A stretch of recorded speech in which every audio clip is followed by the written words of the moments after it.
নতুন মোড় নিয়েছে চিত্রনায়ক সালমান শাহের অপমৃত্যুর মামলা। আদালতের নির্দেশে রমনা থানার একটি হত্যা মামলা দায়ের করেছেন সালমানের মামা আলমগীর কুমকুম। এরপর নড়েচড়ে বসেছে পুলিশ, শুরু করেছে তদন্ত। সাবেক স্ত্রী সামিরা সহ 11 জনকে আসামি করা হয়েছে, যাদের মধ্যে 8 নম্বর আসামি রাবেয়া সুলতানা রুবি।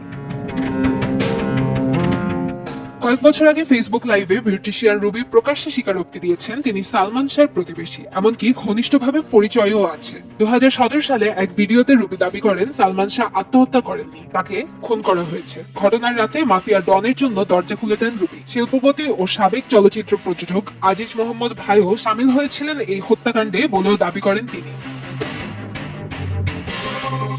নিউ ইস্কাটন রোডে সালমানের বাসার সামনে মেফেয়ার নামে একটি বিউটি পার্লার ছিল রুবির। ও তার চীনা সাবেক স্বামী পরিচালনা করতেন একটি রেস্তোরাঁ। অভিনেতা সালমানের মায়ের বক্তব্যে 1996 সালে 6 সেপ্টেম্বর সকালে সালমান শাহর নিথর দেহে তেল মালিশ করতে দেখা যায় 1-2 পার্লারের কর্মীকে। এছাড়াও সামিরার সাথে ওই রুমে উপস্থিত ছিলেন রুবি। 3 দশক পর এবার নতুন করে উঠে এসেছে 11 জন আসামির নাম। আসামিরা হলেন সালমান শাহের স্ত্রী সামিরা হক, শিল্পপতি ও সাবেক চলচ্চিত্র প্রযোজক আজিজ মোহাম্মদ ভাই, লতিফা হক লুসি, খলনায়ক Don, David, Javed, Farooq, Mayfair beauty সেন্টারের রুবি, আব্দুস সাত্তার, সাজু ও রেজবি আহমেদ ফরহাদ।